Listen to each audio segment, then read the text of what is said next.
Hey, my name's Dave. I'm one of the physical therapists here at UMC. So today we're going to cover lines, tubes, and other things you may see in an intensive care unit. Pulse oximeter, blood pressure cuff, EKG hooked up through the patient's shirt, nasal cannula. We also have things like chest tubes. We also have other lines and tubes that are in specific areas that we'll get into as your training goes along in these areas. You're ready. So in order to take off or put on these pieces of equipment, you have your pulse oximeter here. Goes on, you can try any finger, whatever finger works, whatever preference the patient has. It just kind of squeezes the sides here and it comes off. Squeeze the sides again.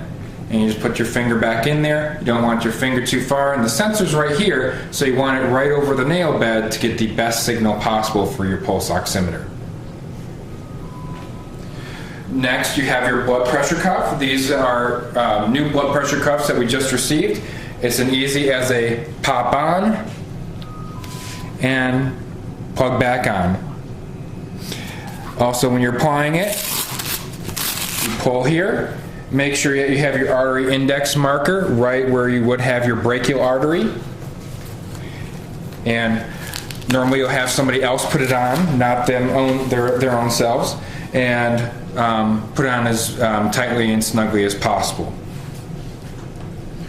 EKG, you have a white monitor like this. You have all sorts of different plugs that these work with. You have a skinny one like this. There's one that's about twice this size, quite a bit thicker and a little bit longer. And there's a few other different options. One that's more of a small rectangle that's pink in color based on the procedure the patient had or what part of the hospital they're in.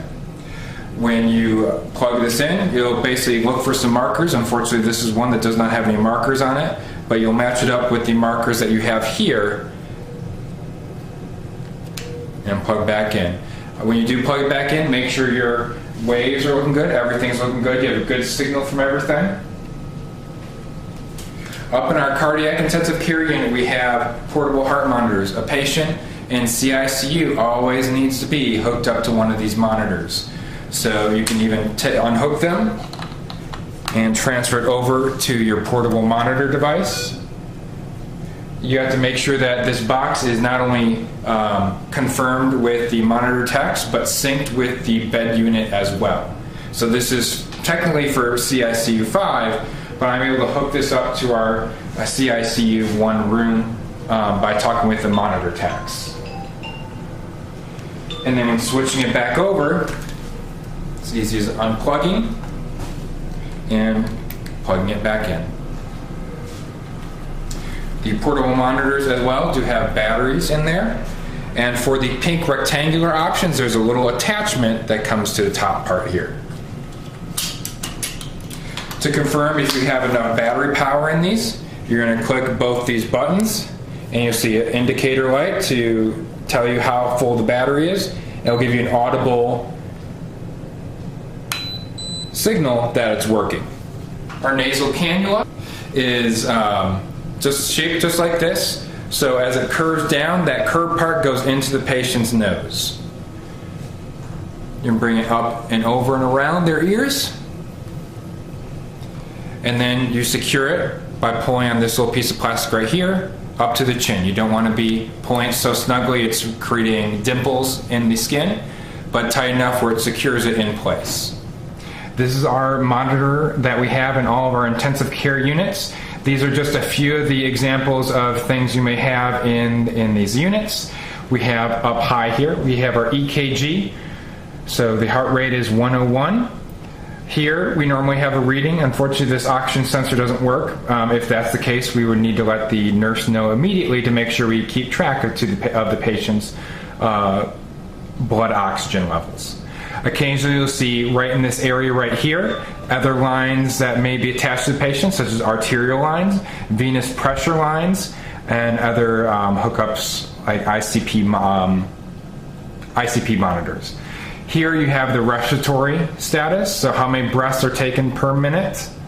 Down here you've got the blood pressure, And normally there's a history right here of all the blood pressures that have been taken. So the last one was taken at 1349, 142/94. So if I were to cycle this blood pressure machine all over again, we'd have a new blood pressure reading here, and this would come down one with our new blood pressure reading up top. So we can keep a continuous understanding of how the patient's blood pressure is changing over time. You'll have a clock on here as well, and pretty much everything else we'll explain later during your training. Down here we have some of our other options right along the main baseboard of the bed. We have our oxygen line right here, which can be adjusted up or down. And oxygen is a medication, so we want to keep it at whatever setting the nurses currently have it fixed at. When you're transferring over, you're going to look to see what your oxygen level is here. So here we have 4 liters of oxygen. And on our portable oxygen tank, we'll need to make sure that our oxygen is sufficient for the patient. And then we've got a little turn dial right up here, and we'll turn it clockwise to increase the amount of oxygen that's flowing from it. We'll get it up to 4 liters, and then we'll change over from one to the other.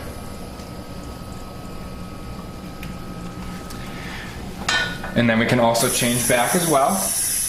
Make sure that your oxygen's flowing, so you have that oxygen flowing to the patient as soon as you hook them up to it. Don't unplug it and then wait 2 minutes in order to hook them up to an actively flowing oxygen tank. That may cause their oxygen to decrease, and other problems may ensue from there. Over here we have a suction unit. So these things can be hooked up to all sorts of things between a NG tube, nasal gastric tube.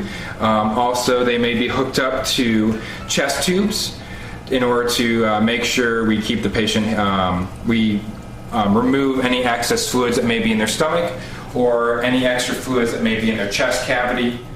So there's different things related with this, but this we primarily won't touch, but we'll instruct specifically if that time does come about these suction devices.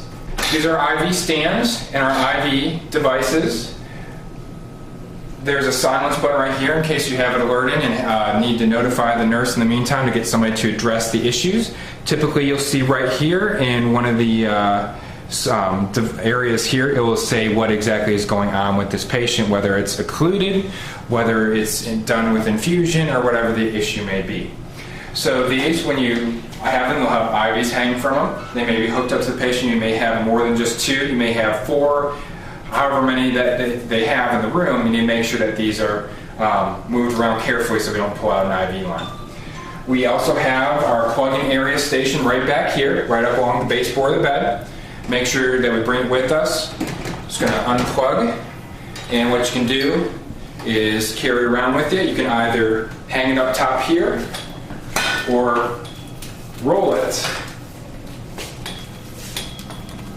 There's a little plastic part back here. Safe and securely stores the cord. When you bring the patient back into the room, you want to go ahead and release that. Make sure you got your cord. And we have 2 different color plugs that we have here to work with. We have a white color green dot, and we have a red color green dot. When we hook these IVs back up, we want to hook it up to the red. The red are hooked up to the generator in case of loss of electricity. The white ones are not hooked up to the generator. There is a battery backup for the IVs, but we want to make sure we have them plugged in at all times so we don't accidentally lose battery and then all of a sudden we have the loss of whatever infusion we have going on with the patient at that time. We have certain features in the hospital rooms that allow you to call a code if your patient's coding, if something's going on, or if you need help imminently. This helps get help there as soon as possible. We do have plastic parts over top so they are not accidentally hit. You do not want to accidentally hit this thing. We can cancel a call if we accidentally call for the nurse and we don't need the nurse anymore. We can cancel that call out. And that's pretty much all the features on here that we'll need to address. We have a pull for help button call right here. Just pull it out, activates a call for the nurses. This is like if a patient is on the commode and they need help getting back off the commode, they can just pull this cord and a nurse will come in and help the patient. Just so it's not accidentally hit either, we have a plastic cover right over top as well.